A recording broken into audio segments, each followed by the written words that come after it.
I don't like Hey that. guys, how are Hey, you? I like that it's instant laughing. We're having we're fun. having a good time. We're having a good time. Um, Uh, Oh, lovely to meet you. you too. Lovely to talk to you guys to start. Peter, I talked to you very briefly at San Diego Comic-Con with a million other people, but I talked about how much I love that orangutan who is just like, I love books and people. I think it's so much fun. Guys, when you're approaching a character that is, like I would say just other than the human, the closest thing to like a person who understand a monkey who understands human beings. How does that change your approach to a character who is an ape but also is very connected to humanity? Wait, what's the question? How like How does how does playing an ape, so uh-huh. in your head you're like this is an ape, but Yeah, he's yeah. very connected to humanity. How does your approach kind of shift from like the ape side of him to like the humanity side? Well, I think that it's a great question. I think human beings are a mystery to him, to Raka.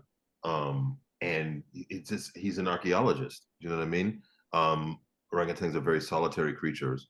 And in this world where there's all of this this detritus, you know what I mean? There's all of like these books. I mean, like you if you watch the movie and you pause it a lot, you could see like the set that where we meet Raka.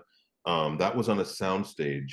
The set design for that was phenomenal. I mean, there was like collections of sunglasses. There were collections of various electronics, and and it wasn't just all spewing about. Like he had piles of things that so he goes and he collects things and he's trying to analyze what happened to these people who built all this stuff who are now, we called them herds of feral. They're like, they're animal, because they're at a watering hole with zebras, and I mean, they can't speak, they're feral, but you could tell they're mammals and they look after their young. But like, how can these people, this example of this species, be this that built all of these things? So he's just almost childlike in his curiosity. And I'm very much like that about human beings too. Sometimes I'm like, I just don't understand us at all. And then sometimes I'm like, oh, that's just a stupid human thing. Um, and I did learn, or at least I feel like I learned um, to try to understand a value system, a collective value system that apes seem to still be in touch with, that human beings, I think, maybe are disconnected with in terms of our relationship to our environment and each other. Not to say that apes don't war, because chimpanzees go to war with other, groups of chimpanzees all the time. Like, gorillas, are very, they have like a amount of people that they look at, apes that they protect, and they're very territorial. And war, you don't want to wait, you don't want to see that. It's not pretty when they engage in violence. But I think that there's something, with Sans ego, that apes seem to happen. I mean, I say that because I don't want to project my human, Yeah. isms on them, but like from my observations, I find that to be pretty sound. So just going about it, being like the only orangutan in the film, like that put me in like sort of a solitary space off rip, you know what I mean? And just to like understand that like chimpanzees are, they just, everybody just needs to calm down, you know what I mean, and just like relax and like, sort of proceed together. So that all helped. That all helped, and the fact that he has an enormous cannabis farm that he's growing. I'm kidding. I'm just like, He's everyone's dealer. he's everyone's dealer. I mean, we already, that's what we were laughing about when you came on. We started this whole notion that Raka Raka had did it around the eyes. big five. Yeah. So, I I believe it. But so Eka, I am a Jessica Jones little truther. I want that show in the MCU so bad.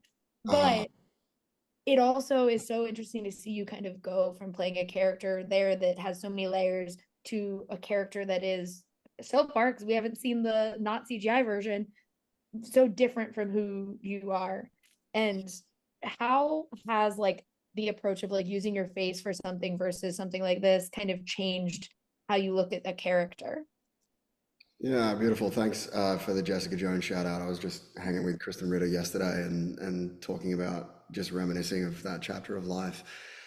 Um, yeah, I mean, it's so different. It's as an actor in a film, usually you get to rely on costume and makeup and props and a set and other actors that are in costume that feel like you're in a period or a particular time frame. And it's like this is the no frills version. It's you in a gray or blue suit covered in dots with a helmet on, looking goofy as hell, and then like needing to take up, for my character, take up a ton of space and be a really dominating presence.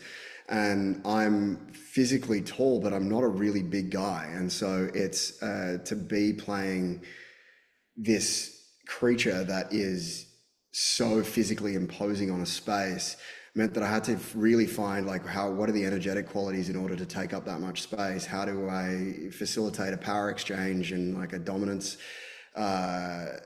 dynamic with the characters that I engage with and interact with?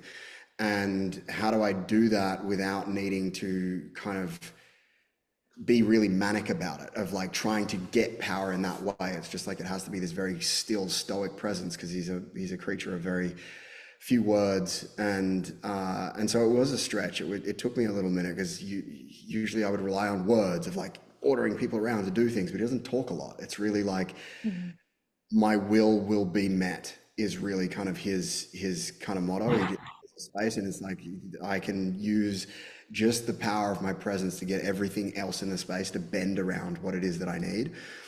And so yeah, so that was kind of the process with Silver. And I feel like I learned where that exists within me, and it's been a massive benefit moving forward of knowing how to always have access to that, whether it's in this character or just in my life in general. Yeah, and for last quick question, I want to ask both of you because I think the reactions to this movie were very funny. My friends all made fun of me because I love that movie, like Apes hot, and they were like, "You can't say that about monkey about apes." Yes, you can. Yes, you can. I was like, "Why not?" Yeah. But the Don't general shame my public, kink. Don't kink shame me. I think the general public had such a funny reactions to this movie. Like we all thought it ruled, but then we were like, I ship that monkey and the girl, or like it was just like whatever we thought of, we just said out loud about it. Do you guys have a favorite reaction or like thing that you saw happening with the release of this movie? I'll let you take that, Peter.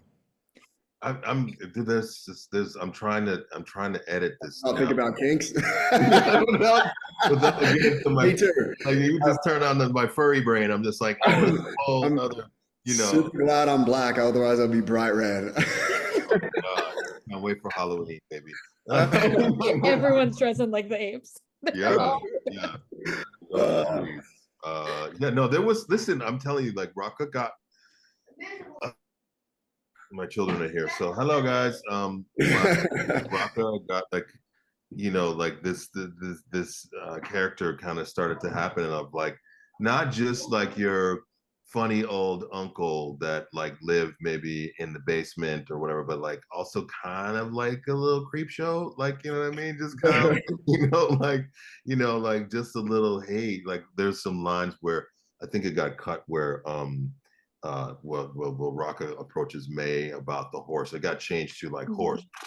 But like originally it was like, would you like to try? You know what I mean? And it was like, it just kind of took off on this whole persona of Raka being a dirty old man. And it just wouldn't stop. So now you've reopened that can of worms. And I can't think of nothing else. Thank you very much.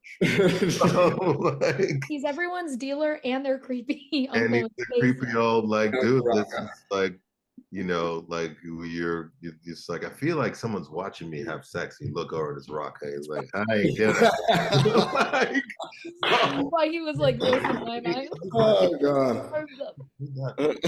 yeah, yeah. So you know, run with that. There you go. You started it, not me. I started. This is gonna get so many people to watch this movie on digital. Right? That's the whole thing. Maybe there's some outtakes that you can, you know, that are put her out there. Yeah. Oh, I love it. Thank you guys so much for talking with me. I really did love this movie, and so I can't wait for more people to get to see it now that it's going on. Especially now. And that, yes. like, I hope that they should have interviewed us like this. Like this. This is the candidate. Like, this is what, like, before the movie starts, there's a roundtable discussion of how hot all the apes are. We just rank them. Exactly, for various reasons why. Come get some for everybody. You know what I mean? It's my MO, just ranking apes. But thank you guys for talking with me. I really appreciate it. Thank you. Rachel.